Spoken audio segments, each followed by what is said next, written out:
How long until the 2025 New Orleans Saints are real threats in the NFC South? All right, ladies and gentlemen, we are here. New Orleans.football is the backdrop, live from a PJs. This is when you know, I mean, this is their element. When I see this is when I know the video is about to be high level.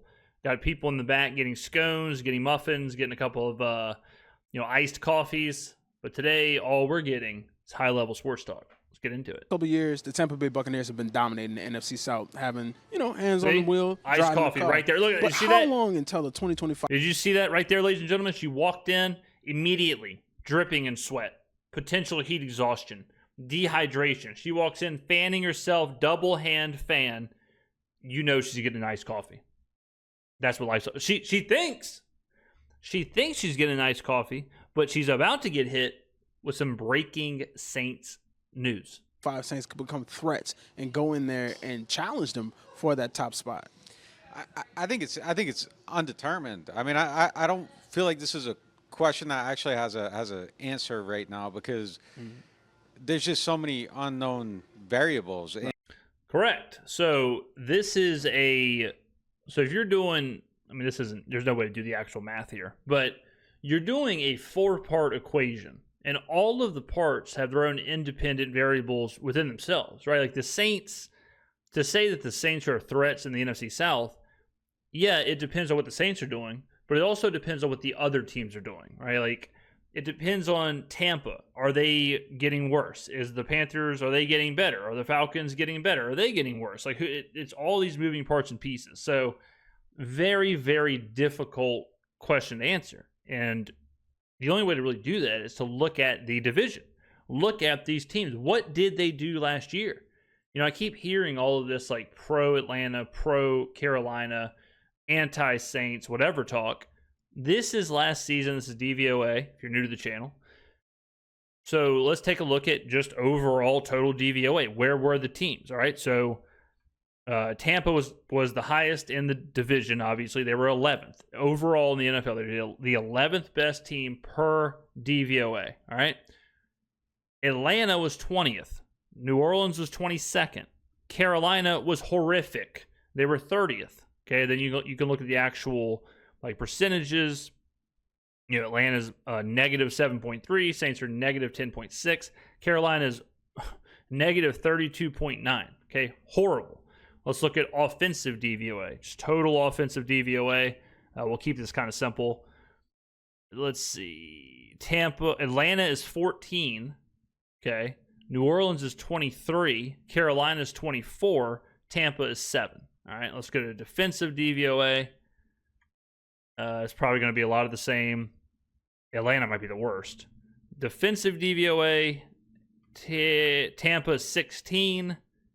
New Orleans is 21, Atlanta is 29, and Carolina is 32nd. Okay, so it just gives you a quick look, like to remember, because again, I'm hearing a lot of like pro-Carolina talk. Okay, well, last year they were 32nd in the NFL defensively in DVOA, the worst defense in the NFL. All right, offensively, where did we say they were? They were 24th. Okay, 32nd ranked offense, 24th or 32nd ranked defense, 24th ranked offense, and then total team DVOA, they were 30. What was it? Come on, DVOA, you're killing me here. They were 30th. All right, so that's what Carolina's battling. All right, Atlanta, we saw their numbers, we saw Tampa's numbers, we saw the Saints numbers. So can the Saints close the gap on Tampa? Basically, is the question. Can they go from 22nd-ish to 11, 12-ish? That's a lot, right? That's a big jump. I mean, top 12 team in the NFL, top 10 team in the NFL, you're in the elite of the elite. Like Washington was 10, Kansas City's 8. Like these are conference championship level teams. These are Super Bowl level teams. So, the Rams were 17. These are good teams. Okay, so it's going to take a minute, I think, for the Saints to get from 22 up to that level, but that algorithm changes if Tampa goes from 11 to all of a sudden they drop down to 15 or 16, and the Saints or Atlanta or whoever are rising, right? So that's how this can kind of be a fluid thing. But that just gives you a snapshot of what the Saints are trying to become analytically. And even if things start hitting, I think you're still multiple years away, and I think you need a series of things to hit to get to that point. Now, the flip side of this is how long does Tampa have to hold on to it? But I don't think it would even matter. I feel like other teams in this division are closer to catching them than the Saints. I think the Saints are probably fourth right now. They're the team that does not have any answer at quarterback. There's no path forward from there right now because. Okay, so this is part of what we just looked at, right? Part of what we just looked at is that when you look at the DVOA, and is DVOA the end-all be-all? No, but it does give you an unbiased snapshot of how these teams are playing. Carolina was far and away the worst out of the four. 32 defense, whatever it was, 24 offense, 30, whatever it was, 31 to 30th overall. Like that is markedly worse than the Saints. Way worse. Atlanta, real close to the Saints. Like Atlanta's 20, Saints are 22. Right? Like these teams are closer than I think one would believe. And when it's like, well, New Orleans is the only team without a true known at quarterback. I would argue that all three of these are big question marks. Right? This is from last year. This is their stats compared from last year. This is Bryce Young through 14 games. This is what he's got. Penix through 5, Rattler through 7. Okay? This is a bunch of, I don't know, like Michael Penix, 3 touchdowns, 3 interceptions. Okay, 78.9 rating. Rattler, 70.4. Bryce Young, 82.2. Bryce Young was at 2,400 passing yards. If you double Rattler's numbers, he would have more yards. All right, he would have had 2,600 yards. Okay, so they're all kind of like you can't really draw much from this. Completion percentage, 60.9%, 58.1%, 57%.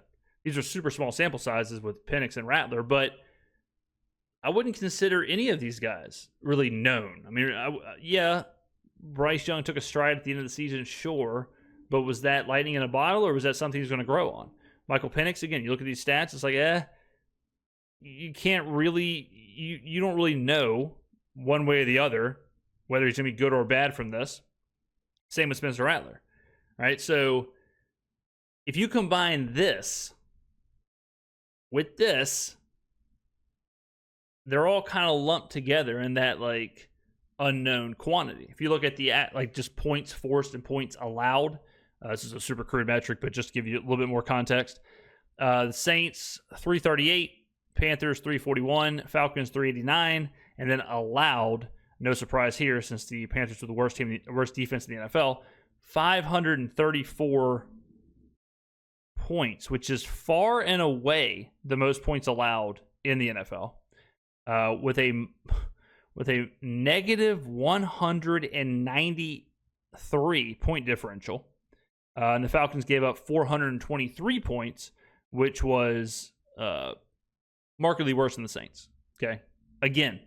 Gives you some context of what the other teams in the division look like that aren't the Buccaneers. We know what the Buccaneers are. We know what the Buccaneers are going to be every year as long as they have the same core.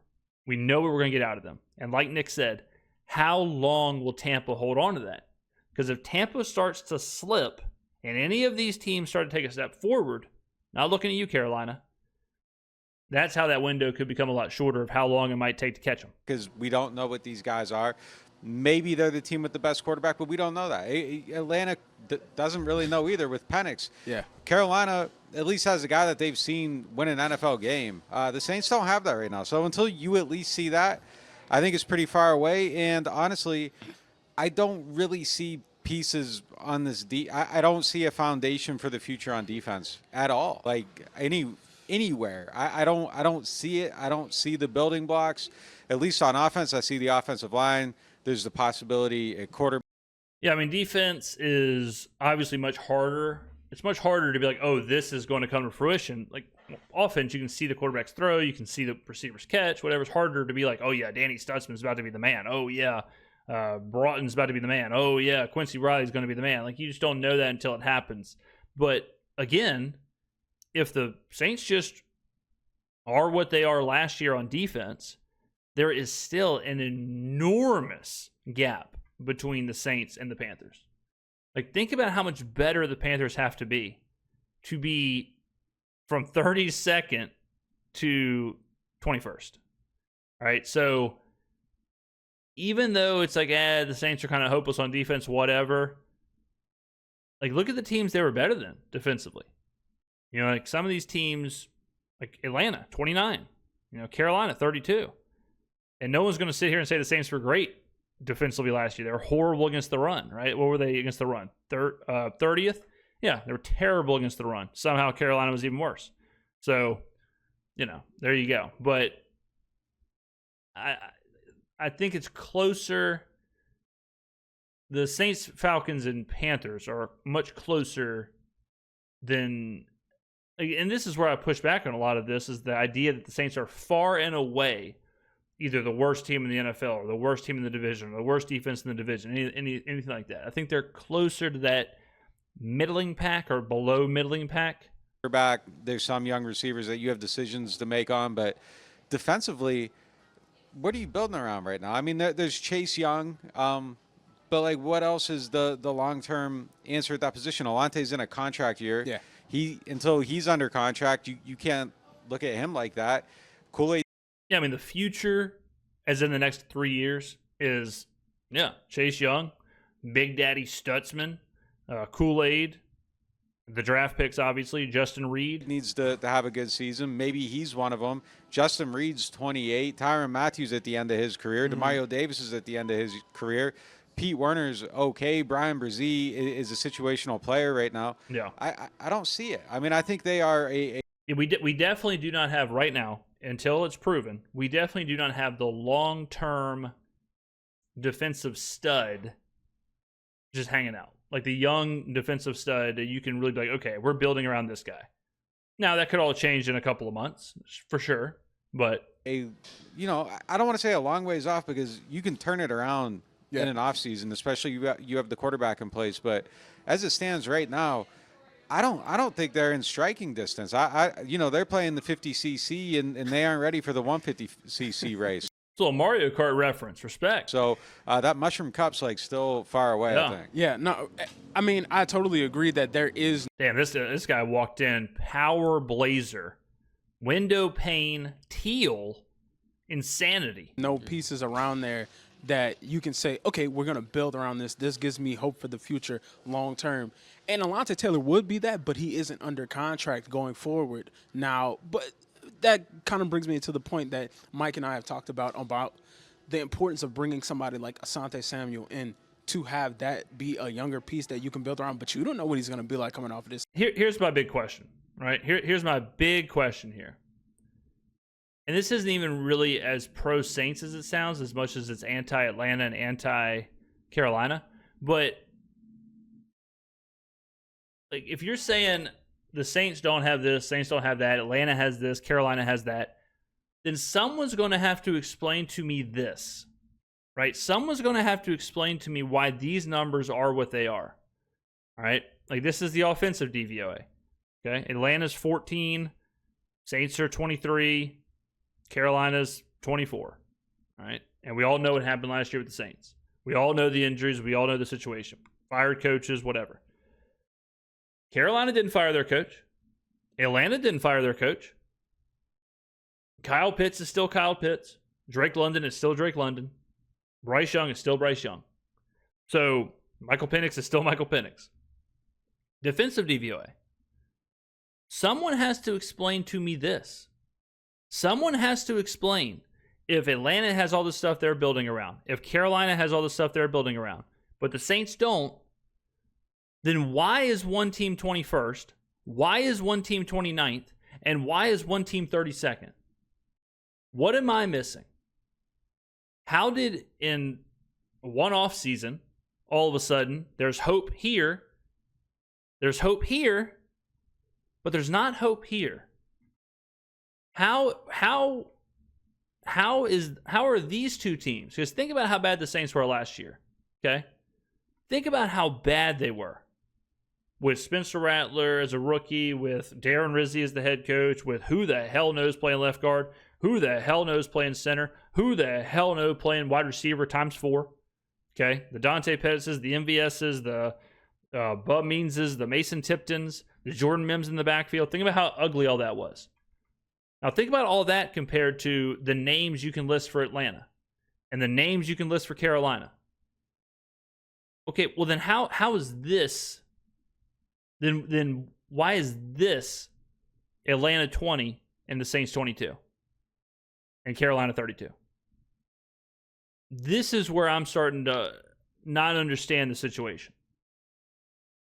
Because this right here, you got to remember, this number for the Saints, 22, all this data is without the players that we didn't have on the field. This is just raw data from the games. So the games where, Olave isn't there, Kamara is not there, Carr is not there, McCoy's not there, it's just data. That's it. It's not saying hypotheticals. It's not saying, well, if, ands, and buts. This is just the data. So with all those horrific players, we're 22nd.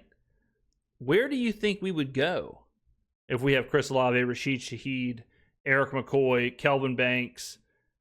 Where do we go? Because we're not going down.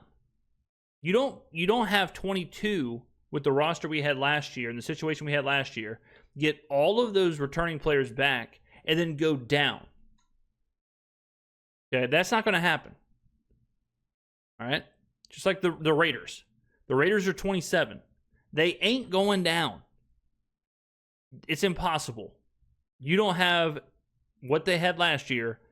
Bring in Pete Carroll, bring in Geno Smith, and all of a sudden, you get worse. Okay? It'd be like sitting here saying the Raiders are the worst team in the NFL. They weren't even the worst team in the NFL last year. Okay? So this is where the conversation starts to confuse me a little bit. Surgery. Yep. So I even wouldn't mortgage Getting that fired off up. of somebody who you don't know how they're going to come back. But it's just so many variables, so many things. It's funny that you related it to like a Mario Kart because now, there's a green shell hitting you, but then they got the red shell and the tug waiting to come if things don't work out how, they're planning to work out. And just about this rebuild as a whole, they didn't want to rebuild. They didn't have that as the framework on how they were going into it. They restructured a lot of the older guys that have been here, that have been pillars of the organization, kept them in, but then the Derek Carr situation kind of forced their hand into having to pursue another person that was going to be that guy, or Spencer Rattler was going to be that guy. So it's a tough spot to be in, but I think just to answer for the sake of answering the question on how long until they become viable threats, it can be this year. I'm not expecting it to be this year, but maybe 2 years. My answer would have been 2 years. My answer would have been, I think this takes a year to figure out what you have in the young players, to figure out what you have in the again, I'll pull this back up. Like, let's say you figure out what you have in the young players, you kind of stabilize, you're a little bit better than last year because of all the injuries and all the uncertainty, and players stay healthy, whatever. And let's say you tick up a little bit to like that 19-18 mark. Like somewhere, you just get a little bit better, which would, you're getting like 12 new starters, basically. I mean, you're getting 3 new starters just in the wide receivers, right? So let's say you tick up a little bit and you still need the star player. You still need this on the defense. You still need a quarterback, whatever. If you're in that like 19, 17, whatever range, if you tick up the following year to that 15 to 12 range, you're a playoff team. Like, okay, you're good. Like, that's the answer. As long as you tick up, and it's hard to imagine the Saints ticking down because of how bad the roster was last year and the turmoil and the Dennis Allen and the whatever. So it's hard to imagine them ticking down. Okay? So if you do that, and you also could do some some deterioration variables with Tampa, say they drop a little bit just as they get older, whatever. But we won't even do that. Let's just say, like, to get to that range, I think it takes 2 years. Unless it's a complete failure Kellen Moore is a complete failure. All these players suck. All these players get old. Then you do tick down. Then it's a free-for-all. Who the hell even knows? But from last year to this year, we have a lot less ground to cover than Carolina. That's for sure. And we have pretty close to the same amount of ground to cover as Atlanta, which I think a lot of people would say, no, Atlanta's way better. They got Bijan Robinson. They got Michael Penix. We know Michael Penix is a superstar, even though Michael Penix threw for 700 yards last year and 3 touchdowns and 3 picks. We know he's incredible. We already guarantee that. Spencer Rattler, he's an unknown. Look at all the games Michael Penix won. Look at Michael Penix's record.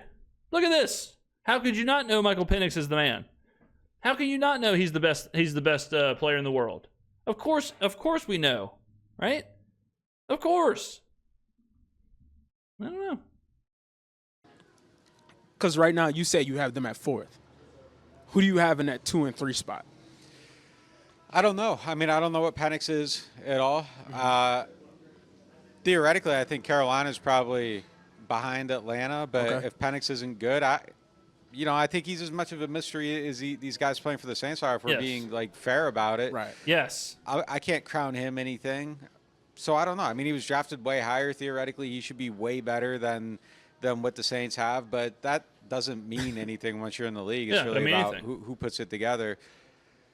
I just don't, is it possible this year? I mean, I guess it could be. I guess if a lot of things hit in the. All right. I want to make this clear. I am not saying the Saints are going to compete for the NFC South this year.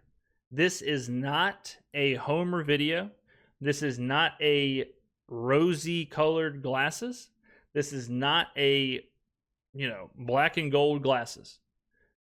What I'm saying is everything that we can talk about with the Saints should be being talked about with the Panthers and the Falcons. And Nick is hitting the nail on the head. We don't know nothing about Penix. We don't know nothing about these guys. And you look at just DVOA last year. How in the world can Carolina be the 32nd team overall, 32nd on defense, 30th in offense, and all of a sudden they just jump 10, 12 spots? What happened this offseason that I'm not aware of? What's going on? Where was the giant growth in Carolina? Will Carolina be better? Yeah, I can see Carolina being better. I can see some of the young players developing. I can see Bryce Young playing a little bit better for a full season, whatever. But if they take a couple steps forward, they're still a giant bag of ass because they were so bad last year. Like them taking a 10-spot jump like that is insane development, especially defensively, with how bad they were defensively. I don't think a lot of people are giving that credit. The only team in the NFL to give up more than 500 points. Okay? The by far the worst point differential. All right? So I just got to see it to believe it. Bottom line. This is a team that drafted ahead of us. This is a team that was higher than us in the draft order. Right? So all I'm saying, it's not the Saints are going to compete. It's that the Panthers and the Falcons are getting a serious pass with them just being better. The right direction. It could be, if your offensive line is stout, anything becomes possible, I think, at that point. If Staley gets a lot more out of the scheme, maybe there's way more to get from these players. I don't think there is. I think it's talent deficient on the defensive side of the ball, but maybe smoke and mirrors, and you can maybe hide some stuff. He does come from the Fangio tree, and that's been at the cutting edge of defense in the NFL right now. It's kind of the thing that defines everything. Those 6-1 fronts, the way they disguise their coverages, show them 4 rotating into single high. Like a lot of stuff they do are the reasons that you see less explosive plays, less scoring, less everything in the league. A lot of that is like Fangio fingerprints. So you have that here, but I think Staley has a ton to prove. Like I don't necessarily just feel blindly confident in him in the same way I do with Kellen Moore. So I think there's just a lot to prove. I think there's a lot that we have to see, and I just think as we sit now today, I'm not saying it's impossible. I'm not saying the road is not there, right. that they can't get on the path, that they can't surprise, that they can't be better than expected. But I just don't see that enough yet for me to sit here and say it. And look, I'll say this though. I think the learning process, like for me, and I even kind of, I'm about to go on like a side mission here on Let's this, go. but I even found it interesting that I feel like some of the veteran players kind of speak in the same way that I feel like we speak now after having gone through Sean Payton to Dennis Allen era 1, Dennis Allen era 2 to Kellen Moore era. Right. Like there's more of a, Would it be fatigue? no, I don't know if fatigue's the right word, but By the way, Nick said that Brandon Staley has a lot to prove. What do y'all think about the new Panthers DC? Do you think he's got a lot to prove? Because, like I said, they gave up over whatever it was, 500 points last year. They were the 32nd ranked defense. Do you think he's got a lot to prove too? Taking over that unit? Well, what if I told you they actually retained the defensive coordinator? What if I told you Evero is back and he's the DC? You talk about a lot to prove? This cat just rolled out a 500-point allowed season, 32nd ranked defense, and he was retained. Talk about a lot to prove. when you talk to some of these guys, I don't hear the same just kind of general things are going to work out. This is how it could be good optimism. It's more like Jaded. we're going to handle what we can handle and kind of see where the chips fall. It's kind of how it kind of sounds like all that. I kind of feel like that's where I've been at my analysis this whole offseason is just kind of like, I'm not going there. Like, I just got to see it. Like, this is all like, this is the culmination of that conversation. And this is like, yeah, we got to see it. Like, I just don't, I can't sit here and say like, it's going to work out. Cause I don't. Yeah, I agree. It could absolutely not. Like I'm look again. Do not get this twisted as me saying the Saints are going to win the Super Bowl, or the Saints are going to win 10 games, or 11 games, or 12 games. They could win 5 games. They could win 6 games. They could. I mean, they could be fourth in the. I don't know, right? Like there is a lot of variables. There is a lot of unknown, for sure. But just like we've talked about for 28 minutes, there is a lot of unknown with all of these teams. So if you're giving these other teams the grace to say, well, maybe this will happen, and maybe this will work out, and maybe blah, blah, blah, blah, blah will work, you got to do the same thing for the Saints. And if you're going to hammer the Saints because it's unknown stuff, you got to hammer these other teams. It is insane that people can sit there and say the Saints are absolutely the worst team in the NFL, no doubt about it, and the Cleveland Browns, well, we'll wait and see. What? How is Tyler Shough and Spencer Rattler any worse of a situation than Dylan Gabriel and Shedeur Sanders? Right? So, like, you know, because I do see the comments that are like, oh, well, you're just being a homer. And it's like, brother, I got them winning 6 games. I did my first season, my first schedule reaction or whatever, and we ended up at 6-11. That's it. And I see comments every day. People are like, 5-win team. And I always say the same thing. Maybe. But if the trend lines are up, who cares? If the trend lines are up and they're working and our young players are developing and things are looking okay, I'm not really too stressed about if we're a 5-win team or a 6-win team or a 7-win team or like whatever. Of course I want to win games. Of course I want to win 8, 9, 10 games. Sure. It's always more fun to win. It's always better to I do not get the Fent-laced 2019 Bud Light out of the ice chest walking back from the Super Bowl. I don't get them after a loss.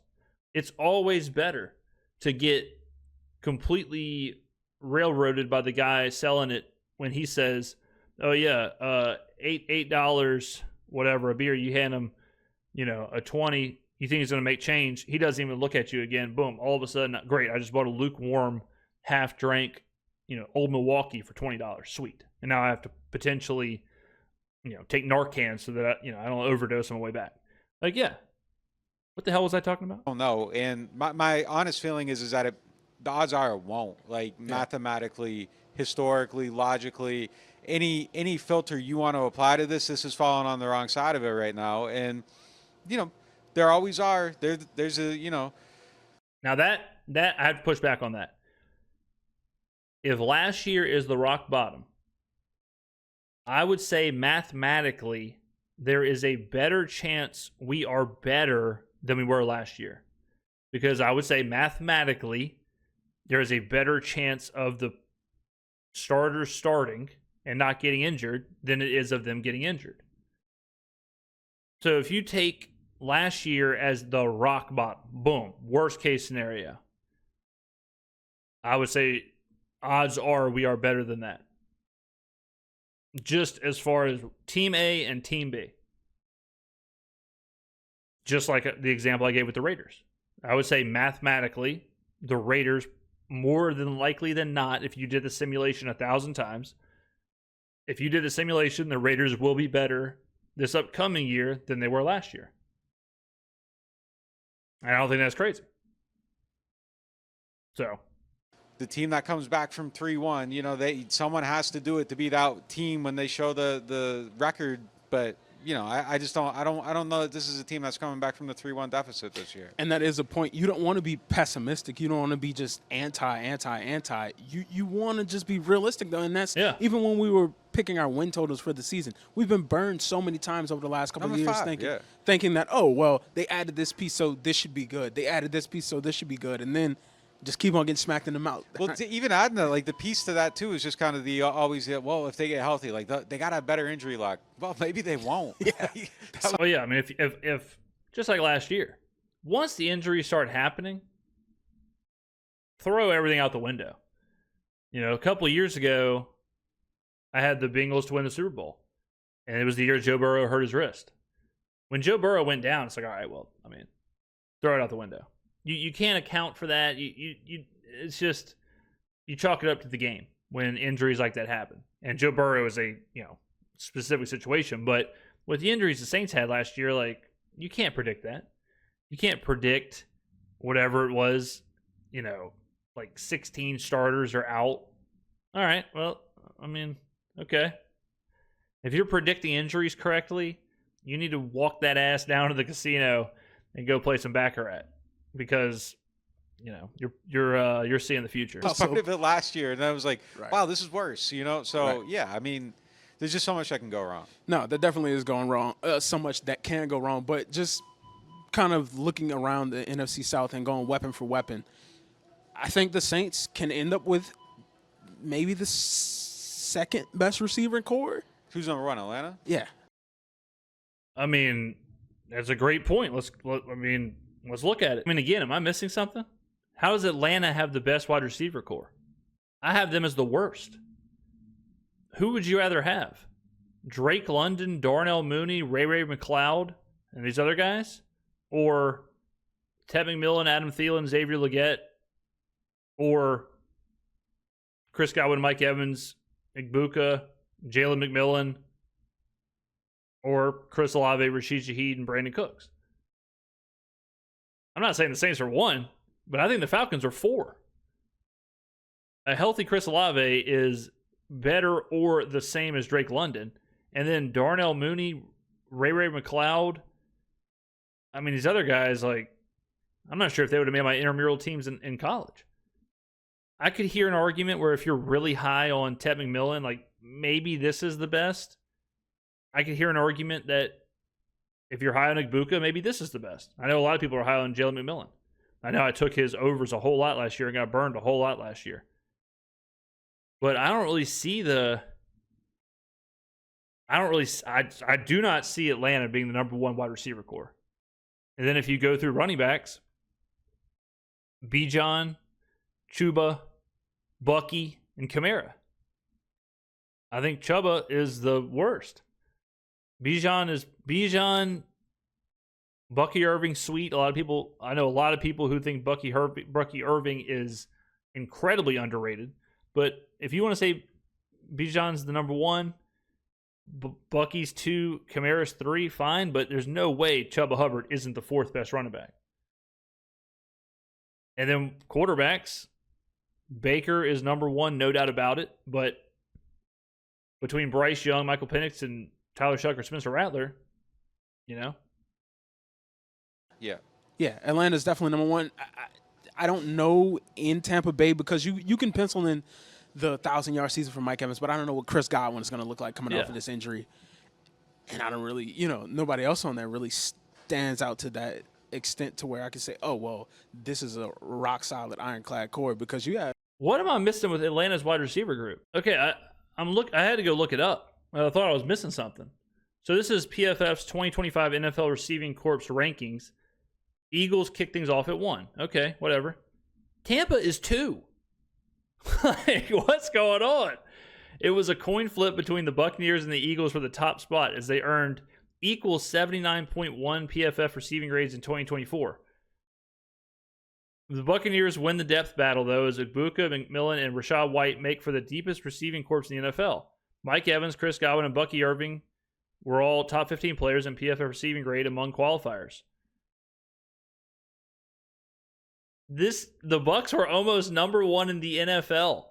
Where is Atlanta? Atlanta's 11.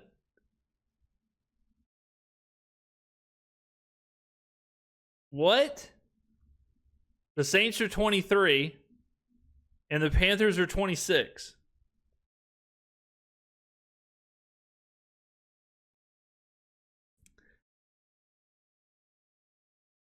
I feel like I'm taking crazy pills. I feel like I'm taking crazy pills. Honestly. I keep hearing this stuff, and then I think, well, hold on a second. Maybe what's going on here? And then I look at the metrics or whatever, and it's not even close. I mean, you're sitting here. The Saints are 23. Panthers are 26.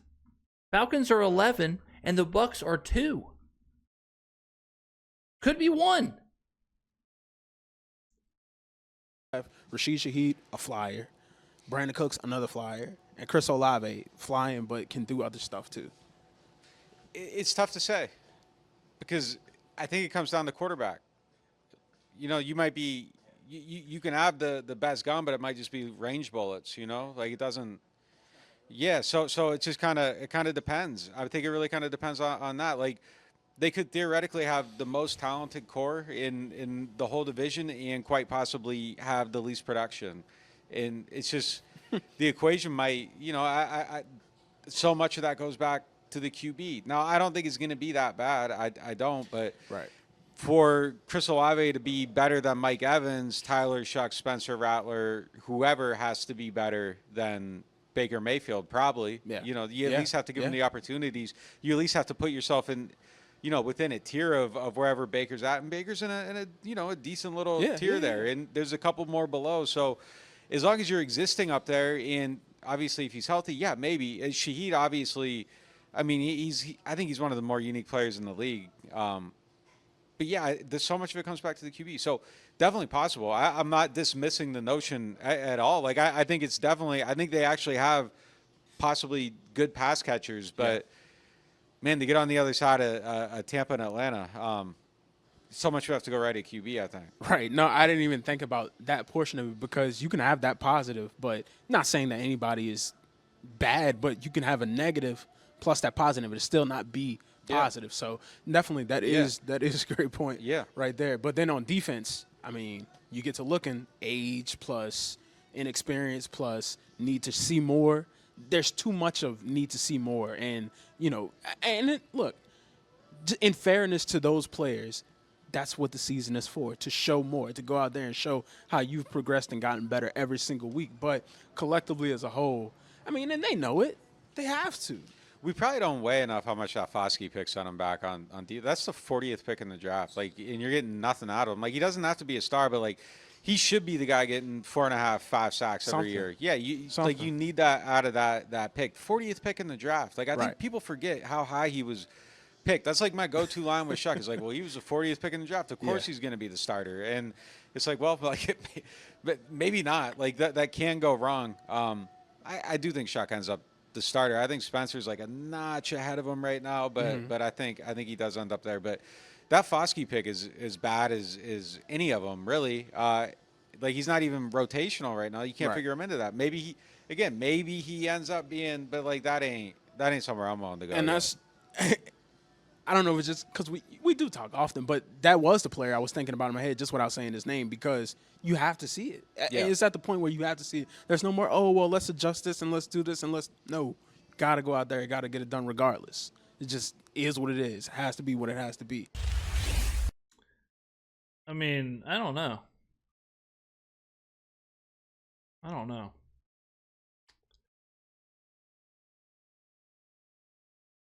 Like,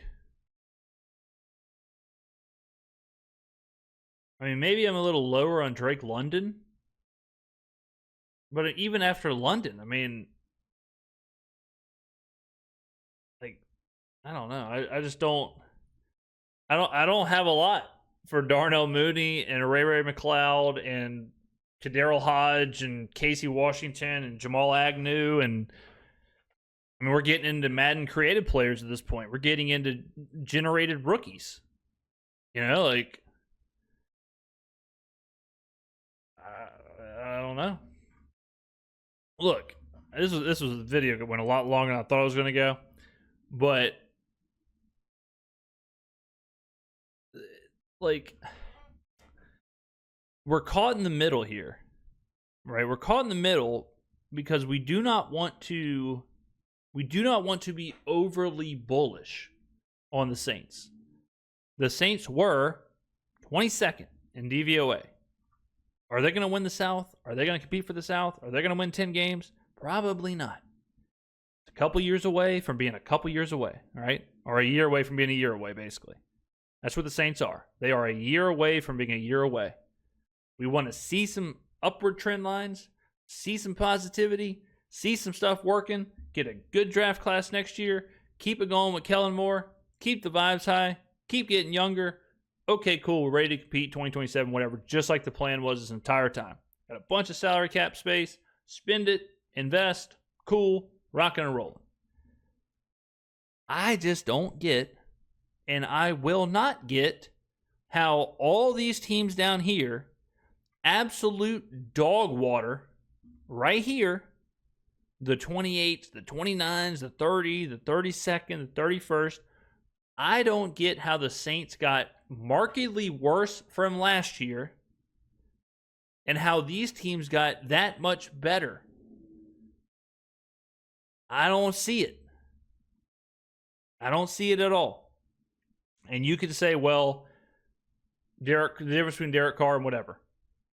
Derek Carr is not that much of a drop to where the Saints will go from 22nd-ish to 32nd, 31st, 30. Like that, it's not that, he's not that powerful of a you know, a part of this equation.